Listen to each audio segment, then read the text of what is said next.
Alors, l'autre piège qui rejoint un peu la vision dichotomique, c'est le piège qui consiste à raisonner en catégories hiérarchisées et opposées. En fait, l'intelligence artificielle, elle vient nous titiller sur des terrains qui, pour beaucoup, étaient l'apanage unique de l'être humain, à savoir l'intelligence, l'émotion, la capacité de comprendre, l'empathie, etc., etc. Le langage aussi. Et du coup, le fait d'avoir quelque chose de tiers qui vient au moins donner l'impression que il y a de l'intelligence, il y a de la compréhension de la langue, il y a de la compréhension de nos intentions, de nos émotions. Il y a une théorie de l'esprit, comme on dit chez les psychologues. Et même il y a un certain degré de créativité. Ça vient nous chatouiller là où pour beaucoup nous définissions notre identité. Et ça, c'est un sujet vraiment, vraiment, vraiment important. Malheureusement, pour beaucoup de personnes, leur identité est définie par opposition, c'est-à-dire par contraste avec d'autres.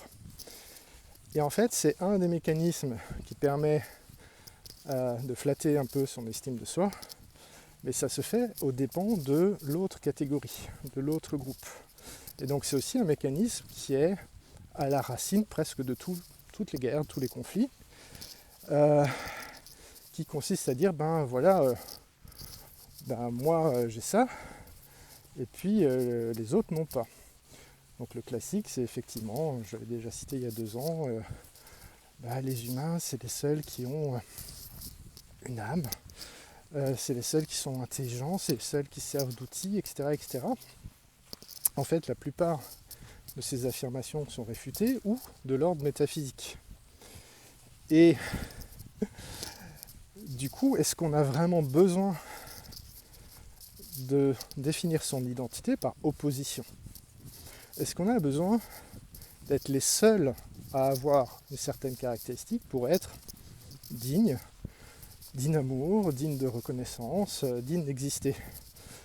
Et là, on arrive sur la dimension psychologique qui se cache derrière le côté un peu sociopolitique, qui est que si votre construction identitaire est fragile, vous allez beaucoup plus facilement vous raccrocher à un besoin de marquer votre identité par une différence, plutôt que simplement d'apprécier qui vous êtes, ce que vous êtes, sans forcément chercher des comparaisons, et surtout pas des comparaisons hiérarchisantes.